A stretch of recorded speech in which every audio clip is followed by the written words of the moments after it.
Our commencement speaker, Jorge Ramos, achieved a measure of notoriety among English-speaking audiences in August of 2016 when presidential candidate Trump kicked him out of a press conference after refusing to let him ask a question.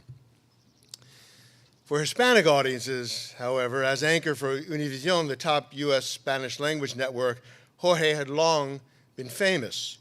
Fortune magazine called him the equivalent of a modern-day Tom Brokaw or Walter Cronkite, a trusted source of news and opinion, and quite possibly the most influential Spanish-speaking journalist in the world.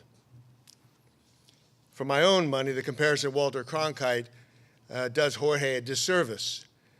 He has shown a degree of pluck and courage that Walter never really had to do sitting behind the desk for CBS. Jorge got his start on a 60-minute style news program at Grupo Televisa's flagship channel in Mexico City, but later quit his job after a story he worked on that was critical of Mexico's government was censored by the station. He moved to Los Angeles and worked for the local affiliate of the network that later became Univision.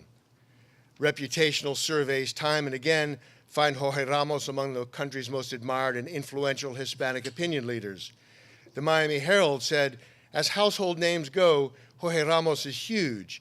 In Miami, Los Angeles, and Houston, his newscast consistently beats out all the other networks for the top ratings. More than 2 million people tune in daily to his newscasts and almost 1 million to his Sunday morning political show. Jorge has been the anchor for Noticiero Univision since 1986. He's covered 5 wars: Salvador, Persian Gulf, Kosovo, Afghanistan, and Iraq.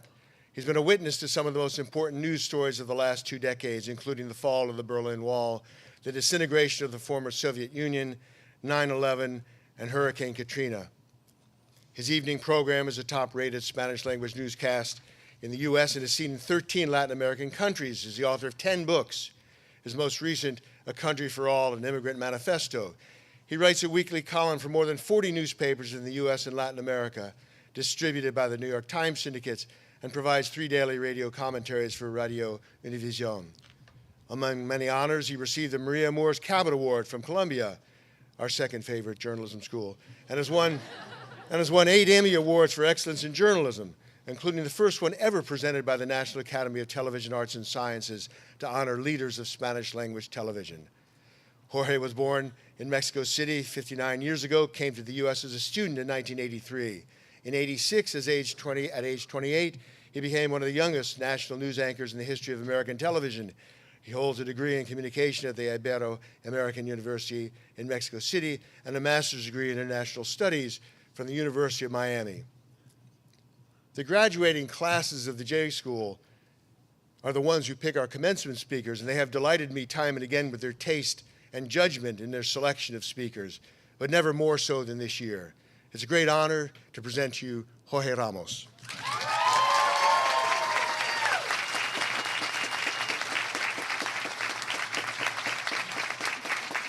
Thanks so much. Thank you for having me here. Thank you.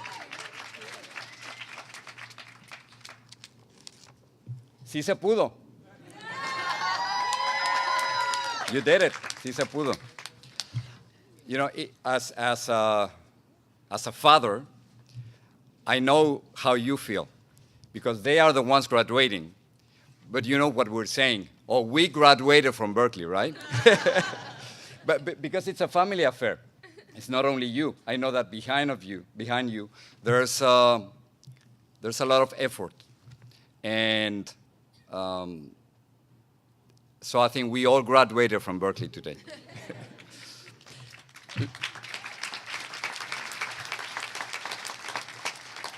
Let me start with something very simple. Let me tell you the truth.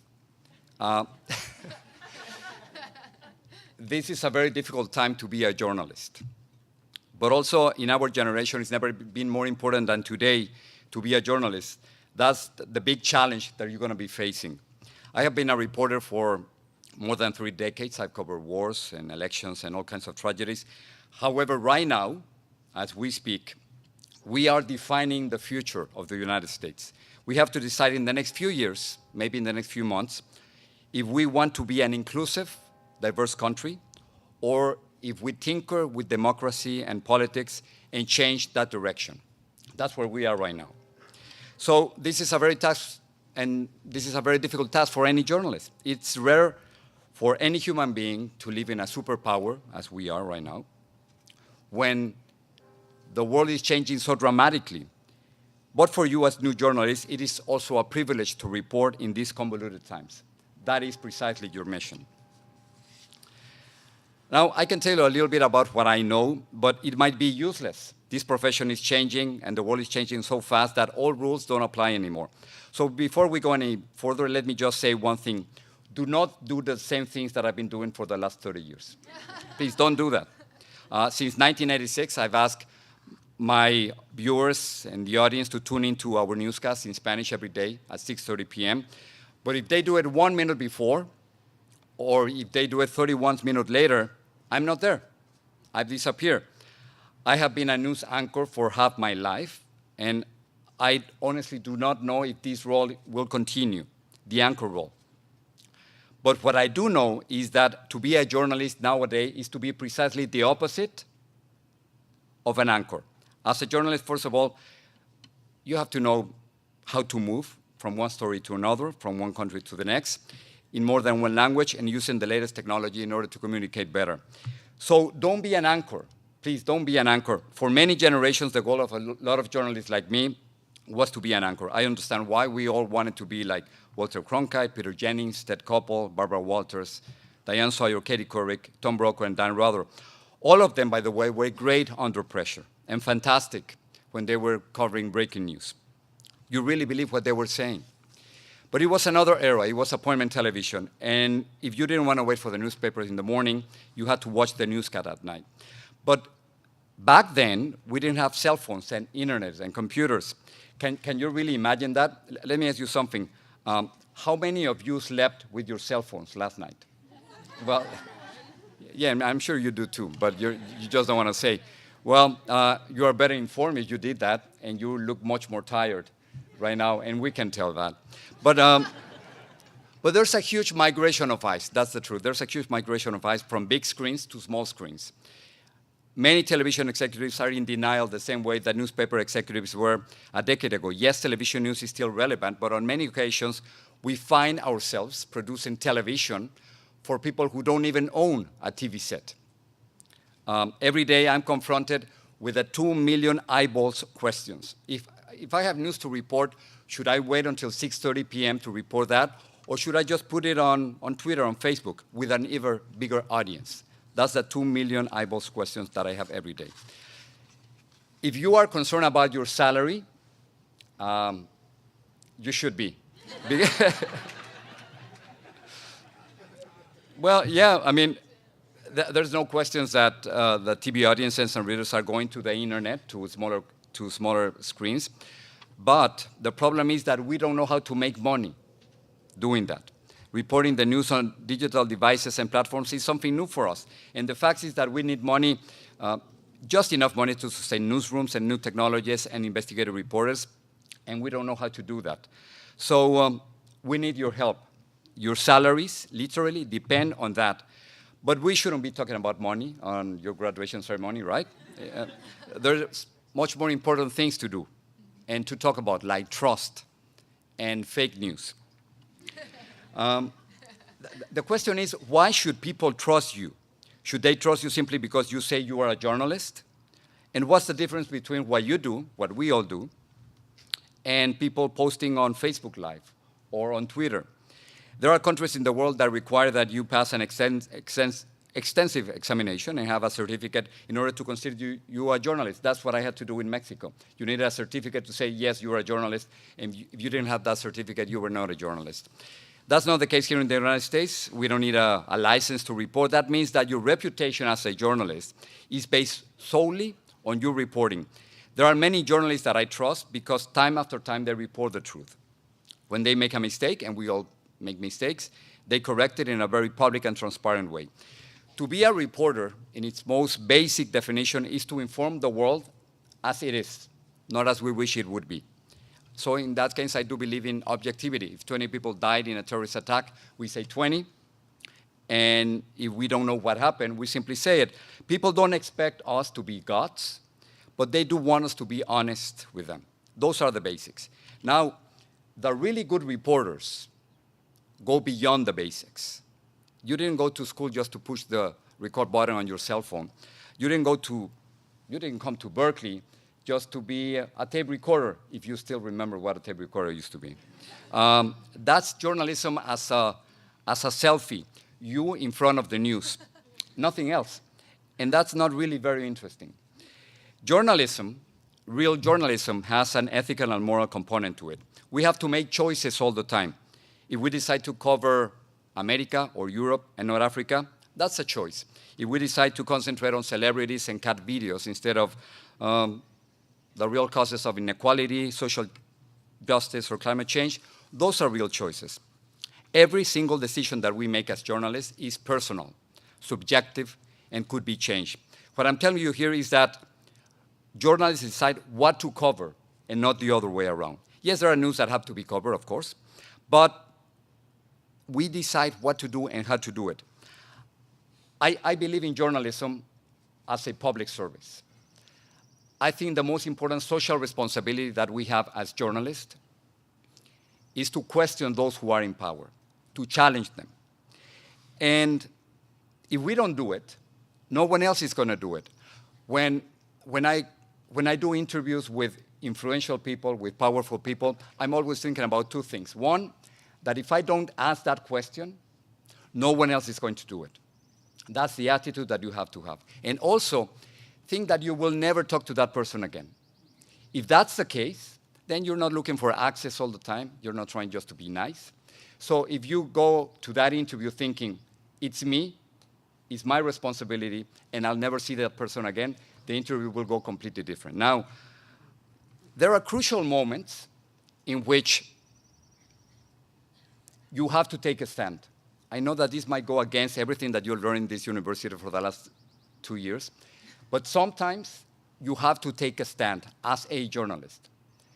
And you'll ask, so when are those situations?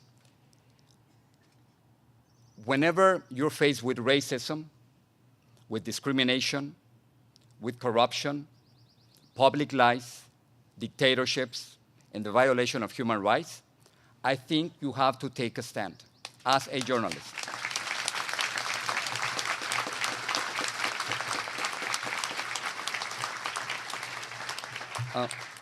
I know that I've said this in the past on many occasions, but neutrality is not always the best option for a journalist or for a human being. I know that you might be trying real hard just to have the two sides of the story, but that doesn't mean that by being neutral and by having two sides of the story that you're going to get to the truth. That might not be the case. So sometimes you really do have to take a stand. For instance, I don't think that when the Boston Globe reporters denounce the sexual abuse in the Catholic Church, that they were neutral. At some point, they decided to take a stand. Elie Wiesel, the Holocaust survivor that we just lost recently, he said that we must take sides. Neutrality always helps the oppressor, never the victim. And as a journalist, sometimes you have to take sides. I know, again, this goes against everything that you learned in the last 2 years. But really good reporters do that. I think the best examples that we have of great journalism in this country, Edward R. Murrow with Senator McCarthy, Walter Cronkite, the Boston Globe reporters, the Watergate reporters, the Washington Post reporters that forced the resignation of Richard Nixon, they took a stand. And for journalists, I think that's the ultimate public service. I think that in these days with the Trump presidency, we have to be as vigilant as they were before. Now, let me give you another example of journalism as a public service. I am an immigrant. That's a fact. I go back and forth between America and Latin America. In Mexico, people think that I'm not Mexican enough. And even though I have a blue passport, here in the United States, many people think that I'm not American enough. That's the fact. I'm Mexican and I am American. I have 2 passports. I vote in 2 countries. I'm bicultural, bilingual, and sometimes I speak in Spanglish. That's true. I have an accent. I recognize that, but an accent is the proof of my journey. And it's saying that I came to this country when I was 24 and I didn't speak a word of English. And it also says that when I was 24, I made probably the most difficult decision in my life. I was censored when I was working on Mexican television, and I decided to quit my job and come to the United States. I sold an old car, got a few dollars, and I started again. But I decided that I didn't want to be a censored journalist. Writer and friend Sandra Cisneros says that I am amphibian. And I think she's right because I live in many different habitats and I'm constantly evolving. My place in the world is to be between borders, between cultures, and between languages. Therefore, I became a translator. In other words, if I believe in journalism as a public service and that sometimes you have to challenge authority, take a stand, part of my public service is also to be a translator. I'm literally translating the Latino experience, the immigrant experience, for those who don't know it. And whenever I'm invited to CNN and Fox News and to other networks, I am trying to explain to them exactly how we feel and how it is to be an immigrant in this country. It's never easy. However, you are also going to be translators. I think you have unique stories to tell. You can translate between 2 worlds and 2 generations. Once you are aware of where your place in the world is, you start building bridges to other places. I think journalism is a very noble profession. It is. But as long as you are honest and transparent, you can do almost anything you want as a journalist. But you have to be honest and transparent. So please remember that. Among all of you, the ones who are really going to make it, not all of you, but that's the truth. The ones who are really going to make it are the ones who think of journalism as a mission. Let me just say it right now. This is not for normal people, okay? This is not for normal people. Look at your teachers. And I said, I'm saying it as a compliment. Please. You'll miss a lot of birthdays, a lot of anniversaries, and a lot of time you're going to ask yourself, is this worth it? Well, I'm here to tell you today that yes, it is worth it, that there's no other more exciting and rewarding profession than to be a journalist. So start by telling what you see, challenge authority, be a rebel, and enjoy the ride because we are going to be watching. Congratulations.